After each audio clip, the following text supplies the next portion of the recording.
We started with 128 and we are down to the final eight players at Wimbledon. The fourth round is over and we've got our eight quarterfinalists, which I'm going to name now.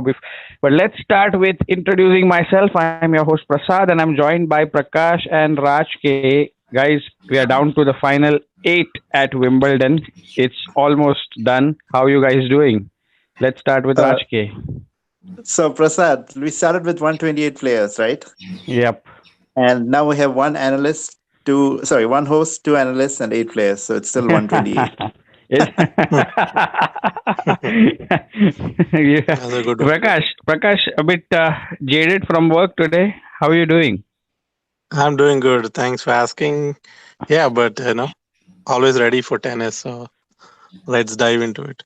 Absolutely. Let's begin, and let's give our listeners the four quarterfinals that are going to happen: Djokovic versus Goffin, Peya versus RBA, that is Roberto Batista Agut. Then you have the lower half, which has Nishikori versus Federer and Query versus Rafael Nadal. So Rajke was and me were speaking before, and we were talking about how the next gen is out, and the lost gen has made it through. Apart from all the upset, but let's go match by match, player by player, and let's start with the first quarterfinal that is going to take place, and that is Novak Djokovic versus David Goffin. Rajke, what can you tell us about that? Oh, this is going to be a bit tricky for Novak Djokovic because Goffin is a very good player on grass. Now, the head-to-head between them is 5-1 in Djokovic's favor. They played six times. Djokovic has won five. But in the press conference, he made the point that they've never played on grass. So it's, in some sense, unknown territory for this particular matchup.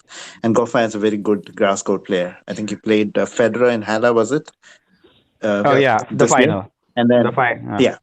Exactly, and he did trouble Federer for the first set.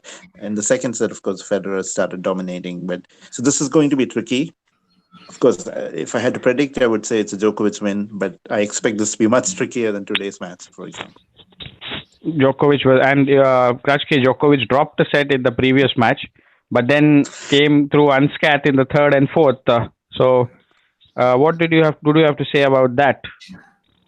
So today, I mean, like it was a great performance from Djokovic. Such a very quick and ruthless performance, like both of the other fellow, big three members. So that's good. I mean, I think all three are clicking into place. The games are clicking into place. That's why I would have him as a favorite against Goffin. And Goffin played. Who did Goffin beat today? Verdasco, right? Yes, Yeah. So he Badasco. lost the second set against Yep, Verdasco, but yep. other than that, I think it was fairly smooth sailing for Goffin. And most of us thought that Goffin would win it, and Goffin did win it. So that went exactly as planned.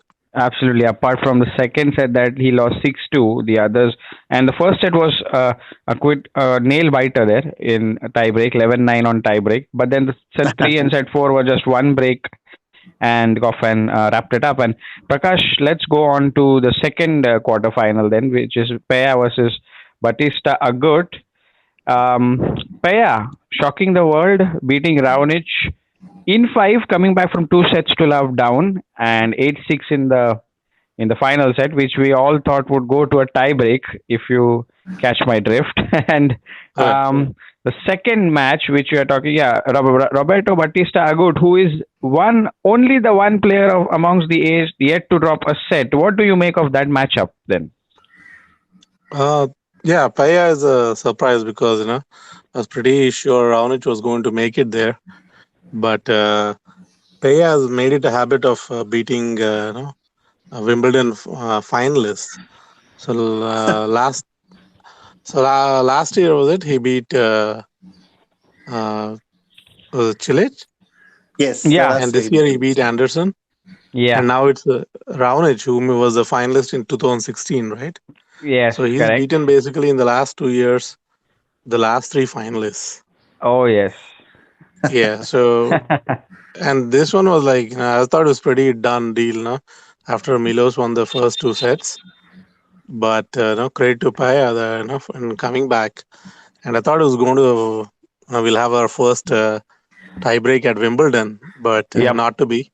Paya closed it out in at 8-6, yep. and And the And impressive, isn't it? Very impressive. Like coming back from two sets to love down against Milos Raonic, that big Raonic first serve, that Yeah, scares the opponent. That is his weapon, and then to neutralize it and completely take over. Two sets to love down, then two sets all, and then serving first in the fifth set. That gave him an advantage as well. But taking nothing away from what he did there, broke. He was almost through on the 12th game, but then it was just a matter of time and two more games and he wrapped it up. So, definitely. yeah. So great So there. Yeah, and you were saying something about Paya. yeah, I mean, I just am impressed that he beat Raonic, and I was talking about actually uh, Agut, who is going to play next. Agut hasn't dropped a set, and he's not. It's not only the men's draw. I think in the entire, no, including the women's draw, right? He's the only player to have not dropped a set so far. Hmm. And Sensational. yeah, he's had a pretty good run actually. Even in Hala, I think Federer was the one who stopped him in the quarterfinals. Yep. So so I think Agut is like silently, making his way, and he has already, I think, two wins over Djokovic this year. Hmm. So And that credit to semi-final, yeah, and credit to Agut. I mean, if you look at Hala, even Federer, kind of those two matches against Songa and RBA, kind of got back in the game through the back door. I mean, he was almost out, and he right? sneaked in somehow. So anything can happen, and Yeah, I this think is Agut yeah. is playing some pretty good tennis, and I think it's tough to look forward. But I think my picks are Djokovic and Agut to make through. That semi-final could be really interesting, given that he has beaten Djokovic twice this year. Correct. And that'll be like on center court on the big stage and a chance to make a 3-0. But that's the second quarterfinal. And now we go down to the lower half and we go to Nishikori versus Federer. Now Nishikori beating Kukushkin in four sets and Federer completely dominant, annihilating Berrettini, Vrachke, the top three, Mhm. this number Yeah. two seed, a complete a flawless performance. And Prakash was talking about how this is similar to his 2017 Australian Open performance, where he started a bit okay in the first two rounds, and then he Mhm. picked up and firing on all cylinders. Now, what do you make of that performance? So yes, I mean in that sense it's a bit similar to Australian Open, but there are some differences because in Australian Open he had to go through a sequence of five setters. If I remember right, it was Hmm. Berdych and Wawrinka, and there No, was no, no. But it was one. straight sets. Nishikori and Wawrinka were right. Yeah, Nishikori but and Wawrinka, yeah. But he yeah, Yeah. played Berdych and Nishikori and Wawrinka, back to back, and Right. it was a bit difficult for him physically. But then he recovered beautifully, and then another famous five setter in the final. So here he's not really had to struggle that much in his previous matches, other than the opening set loss. He's now won 12 sets in a row, right, against four different opponents. So I think correct. Yeah, this is much better for Federer, and this is Wimbledon, right? I think he's, of course, much more confident than he would be even at Australian Open. Excellent performance today. I thought Berrettini was a bit nervous, only to be expected. He's the next 10, very young player. Really, this is his breakout year, so he doesn't have the experience in these big tournaments. And playing Federer on center court is never easy, even if you're experienced. And you saw at that the big today. yeah. Federer And just Prakash, wonderful, absolutely wonderful to see him play so well. 1 hour 14 minutes. That was like I had my dinner. When I came back home, I'm all set for the Federer game, and I'm thinking it will go past the midnight mark, but it starts at something around 10:30 and end somewhere before 11:45. 1 hour and 14 minutes, and they're making Federer making sure I went to bed early so that we could wake up and do this podcast. But Raonic and the Paya match went longer. But Prakash, let's get to Berrettini, and he was nervous, and yes, he was fatigued. He looked fatigued as well. He looked clueless. I mean, that Berrettini, everything Berrettini threw at Federer, Federer neutralized it. If you look at the serve or the returns or anything, what did you make of that performance from the number two seed? Yeah, so Federer turned up sharp, as he did in the last round, because I thought he was very scratchy in the first two rounds, and but I think right now, I think he's played his two best grass court matches of the year in the third and fourth rounds of Wimbledon. And so he turned up really sharp, as you would expect. A guy who's made, I think this is his 17th fourth round, I think, appearance. So Yes, yes, he was yes. up for the thing. But Berrettini, I did know, I thought he was coming in with good form. He won Stuttgart, and I was expecting a lot from him. I thought this was going to be a really good match. But Berrettini was a no-show, unfortunately, possibly due to fatigue, and because he's only been on the tour, I think, for a year or something. Like his first ATP match was last year, sometime 2018 beginning, right? Yeah, So yeah, he's not. I think, and especially now, given that they do not have many five setters in these Masters finals as they used to. Grand yeah. Slams are the only way where you get to play these five setters, and Berrettini was coming off one, right? So I think that really got to him, and he really was not able to give his best, I would think. And yeah, that was a match I was looking forward to, so I was disappointed on that front, but I'm sure Federer is happy to go with that, especially given that Yeah, and Nishikori has lost a set in the quarters. correct. And Prakash, Berrettini is the player to look out to. I mean, if you look at the breakthrough stars that are supposed to make it big, I think Berrettini is one of them. Uh, Def- Impressive Definitely. throughout. Yeah, impressive throughout. He beat Schwartzman. Rajke, did the Schwartzman game take a bit of the steam out of Berrettini there? Fatigue and eventually the big stage, a center court. Yeah, I mean, it never helps to play five sets before playing Federer, as I said, on center court. So there are two components to fatigue. One is the mental, and the other is the physical. And I think in both senses, Berrettini was a bit hard done by. It was a long five-set battle, and after that, you're in Wimbledon second week for the first time in your career. As I said, playing Federer on center court. So a combination of all these factors made it really, really difficult for him. And Federer is a fantastic front runner. If you give the guy an opportunity, if you let him take the lead, he's just phenomenal to hold on to the lead. And the moment the first set was over, you kind of knew this, that Federer was going to absolutely rip him apart, and that's what happened. But Yeah, again, this is just crazy. Just an hour and 14 minutes, just what Federer needs. A yeah. quick, easy match. Perfect. and the forehand was dangerous. Berrettini's forehand and serve were dangerous, but like I said, Federer neutralized them both and made it through. Just dropped 5 games en route to his and yet another quarterfinal at SW19, which takes us to the final quarterfinal, the final, and it has the American Sam Querrey, who's been on an Oh, impressive hang on. run. We haven't talked about his opponent, Nishikori, right? Oh, my mistake. Let's yeah. So Nishikori beating Kukushkin, and Kukushkin, for all the sake, has also been a good turnout this Wimbledon, isn't it?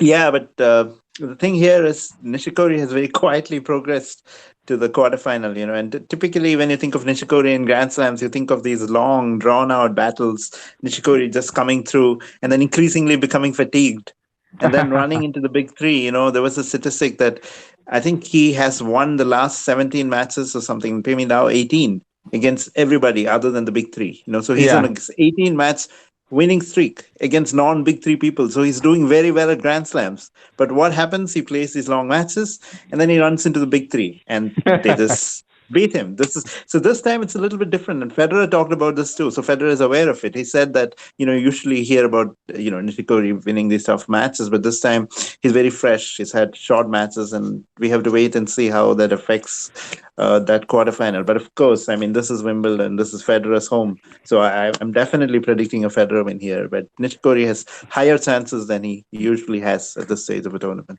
and Grand Prakash Slam. and Prakash Nishikori is going to be the first real test, isn't it, for Federer?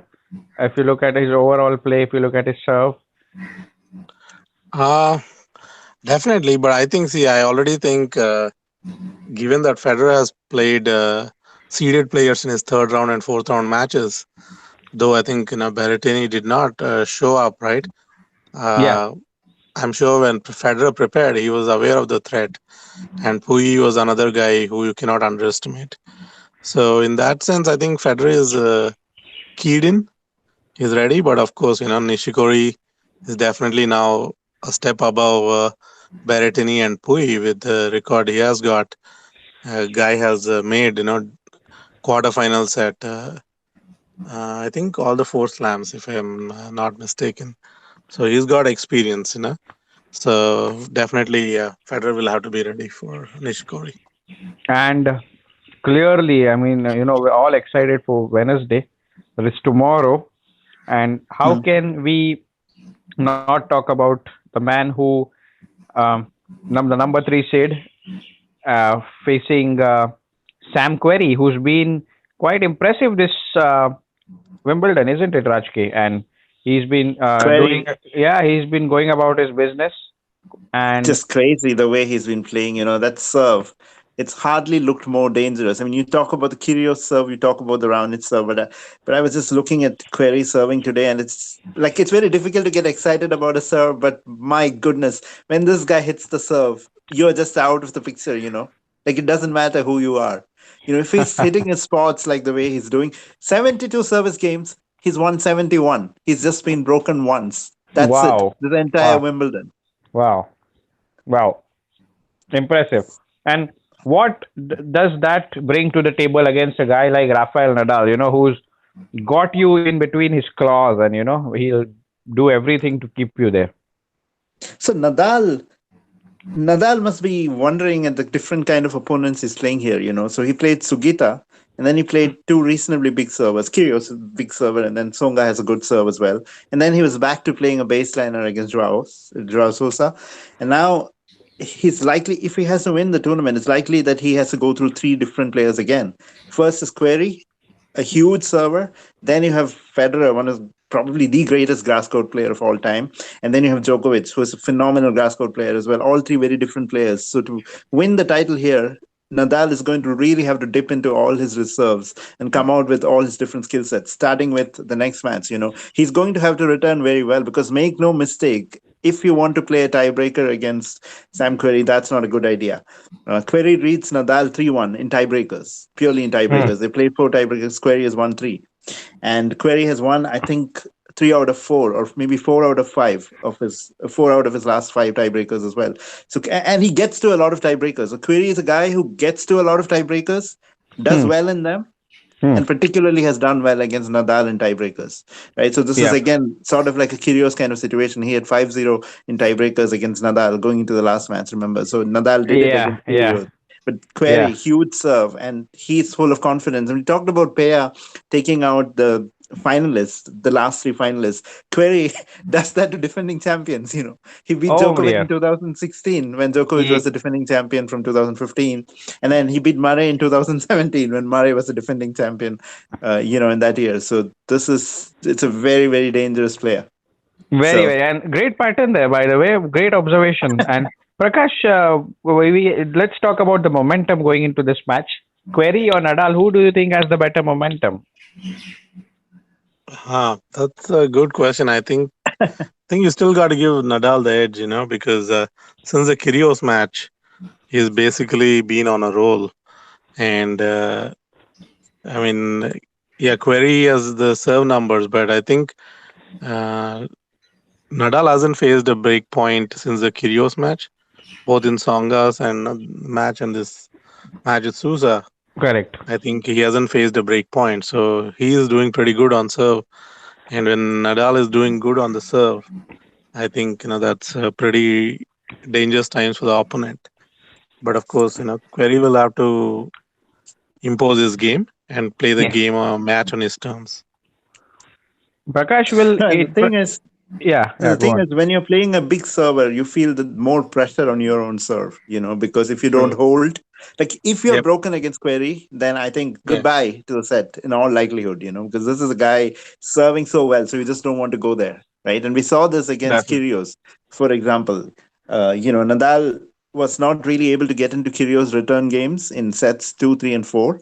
Set one, he was able to, but remember, he never broke Kyrgios in sets two, three, and four. And right now, the way Query is serving, and Query's forehand, also a tremendous weapon. It's not just the serve and the forehand. His backhand, Yeah. admittedly, not the best shot. His movement, perhaps not the best, but that serve forehand combo, you want to stay away from that. So I'm very excited to see how Nadal deals with that huge serve. And we are just one matchup away from a potential Fedal at the Wimbledon, and this is going to be this could be the first time they meet at Wimbledon after 2008. Who So won then, Prasad? I don't remember. Hmm. he's testing me. He's testing me. but yeah, but but yeah, yeah, all excited. Started with 128 and down to 8, and we are nearing. We are just like we do it on Wednesday, Friday, and then Sunday. So just within the closing distance, just within the finishing line, Prakash. Also, let us talk about some statistics. If both of you can offer us, Federer won his 350th Grand Slam match last round, and yesterday was 351 with Right. the pick with Billie Jean King, and also 99 wins for Federer at Wimbledon. So that's one win away from 100. In, Yes. And he in, also has already overtaken Connor's record of most wins at a single Grand Slam, where Connor's had 98 match wins at US Open. So that's a couple of good milestones for Federer. But there are a couple of interesting stats here. One thing is that all the big three, right? hmm, They have lost their previous matches to the opponents they are facing. So Federer has lost his last match against Nishikori, yeah, I think in the tour finals last year, and Nadal had lost to Query in last year's Acapulco final or final, I think, and Djokovic lost his last match to Goffin, I think in 2017 Monte Carlo, I think one of the uh, Yeah, clay masters. I think it was on clay that Goffin beat Right. Djokovic. So it's a very strange pattern that all three of them are coming with a kind of a one match losing streak against their opponents. So that's a pretty interesting stat going there. And the other absolutely. thing, yes. And the other thing is Nishikori, if my math is right, is actually on a 21 match win streak against non Big Three opponents. His last Oh, loss to a non Big Three player came at Roland Garros last year. Since hmm. then, and this is the thing, the last four slams, Nishikori has only lost to the another champion, the guy who went on to win the Grand Slam. Like at The Wimbledon, he lost potential to champion, Djokovic. like the one, yeah, Yeah, yeah. Djokovic, he lost to Djokovic in the quarterfinals there at Wimbledon. Hmm. In the US Open, he Yeah. lost to Djokovic in the semifinals. Again, lost to Djokovic in the Australian Open quarterfinals. And of course, to Nadal at Roland Garros quarterfinals. So now he plays Federer in the Wimbledon quarterfinals. So if Federer beats him, maybe that's a good omen going in. Huh. We've got all the That's very stats, interesting. yeah, and Federer also equaled Connor's record for most quarterfinals at a single Grand Slam. Prakash. Yes, he equaled again Connor's record. Connors has 17 at US Open, Yes. and Federer now, of course, has 17 at Wimbledon. Yeah. So great discussion, guys, down to the last 8. And just a heads up from the women's draw, Coco Gauff is out. The Mhm. 15-year-old is out, and Ash Barty has also been knocked out. So the number one seed, the number one women's seed is out. And I think the top 5 seats are out in the women. All top 5 gone, if I'm not mistaken.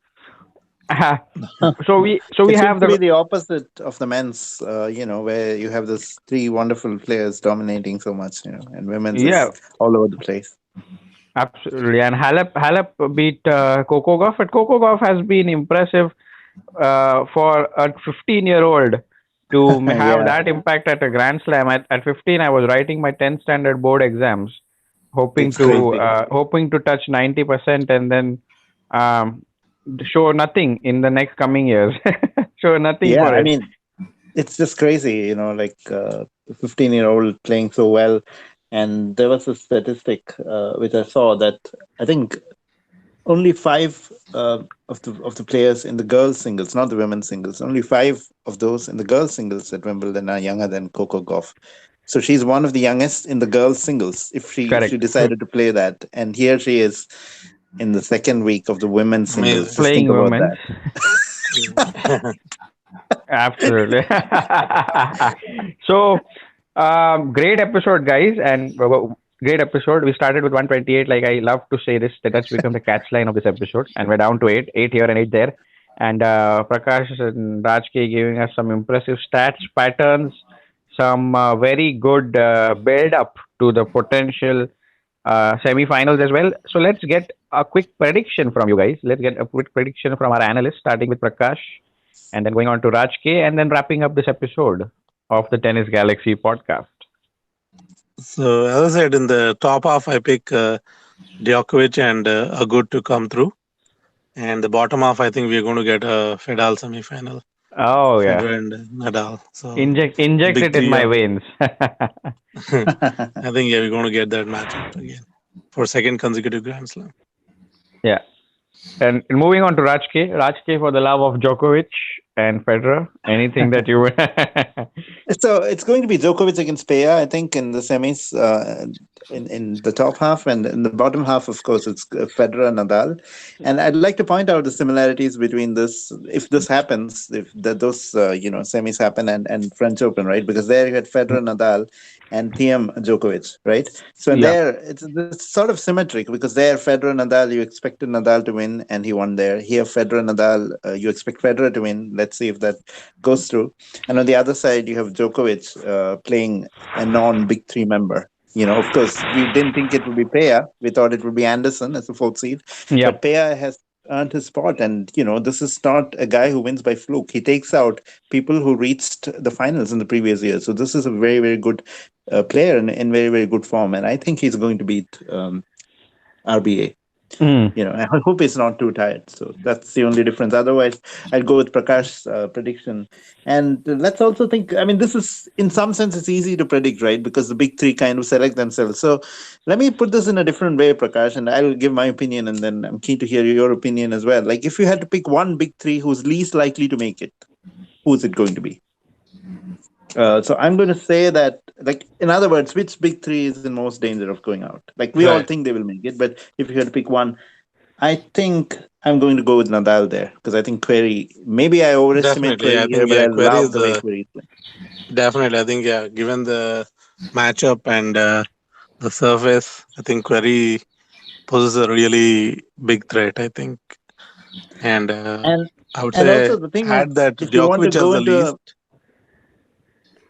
Sorry, I was saying that if you want to go into a match with Query, playing Joao Sousa the previous match is perhaps not the best preparation. I think it's a fair statement to say. Definitely, yep. That's definitely true.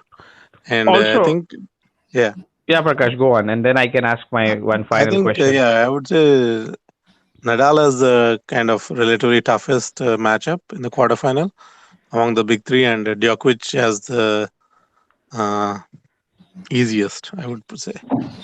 So I would actually say Nadal is the toughest. We agree on that. I think Federer is not that his opponent is easy, but given that it's Federer playing Nishikori and the history between them, I think Federer is the most likely to win. Goffak could cause problems with Djokovic. Let's see. True. Bold prediction there, guys. And just one more question before we wrap it up. Just one more. The grass court has been potentially, been slower this 10 days. They're comparing it with clay and saying that this has become a French Open. A bit of fuss there on the playing surface. What do you guys have to say on that? So I both agree and disagree with that, which sounds diplomatic. But the reason is I do agree that grass is perhaps slowing, but it's too much to say that it's becoming like clay. No, I don't agree with that because you still have Query, Raonic did very well and big serves are rewarded. So yes, it's slowing down and I don't like that at all. But still, it's an overreaction to say that this is becoming like the French Open. No, it's still quite different from the French Open. Prakash, your take on that? I think, this has been going on for a while now. I think we talked about this in one of the earlier podcasts as well. It's been The baseline ongoing grinders issue for versus, quite a few yeah, years now. yeah. And the important thing is actually, I think the balls, the heavier balls that they are using, I think they tend to keep. I don't know if it's consistent throughout the years, but I think Nadal said like these balls are heavier here, which gives no the bounce is going to be more true when the balls are heavier, Hmm. and that means the surface is going to play a lot more like clay than it would be if the balls were not as heavy. So I don't know if this thing. I would like to look into that thing. How the the weight of the balls is changing over the years, because that And I seems think to be a Federer bigger. said that he talked to Henman about this, if I'm not mistaken. And Henman said that the preparation is the same every year, but the balls can be different, and the weather is different. Weather changes Right. things a lot. Of Yeah. course, the weather So is also, yeah, definitely. It's been very hot, in the run up, and that definitely makes the grass, play a little less like grass. for Hmm. example, in the Cricket World Cup, if you notice, the nature of Right. pitches has changed from the beginning to the end, right? I mean, like it was a Right. bit rainy in the beginning, and we had these pitches which were tricky to bat on, and now we are getting the highest scores with pitches perhaps disintegrating. So weather can affect these kind of sports in equal ways as the playing surface itself. So it Fair could be enough. that as well. True. Fair enough. Fair enough. And great build up, guys, because 8 players left, and all the patterns and all the predictions and the stats are mind boggling. And we can hope that we get 4 very good matches on Wednesday, which is tomorrow. So, Federer, Nishikori, Sam Querrey, and Nadal, the lower half, the upper half, Djokovic, Goffin, and Peya versus RBA, Roberto Batista Agut. So that those are the final 8. We've enjoyed thoroughly this episode, and we've done everything asked of us. The quarterfinals prediction, the preview, and what all they went through in the first 4 rounds. So until next time, before, like, let's say, let's do it on a Thursday now. Sure. Until Yeah. next time, yeah, because we have the semifinals on Friday. Yeah. So until next time, host Prasad signing out with Prakash and Raj K on this episode of the Terrace Galaxy podcast. Bye, everyone. Bye, everyone.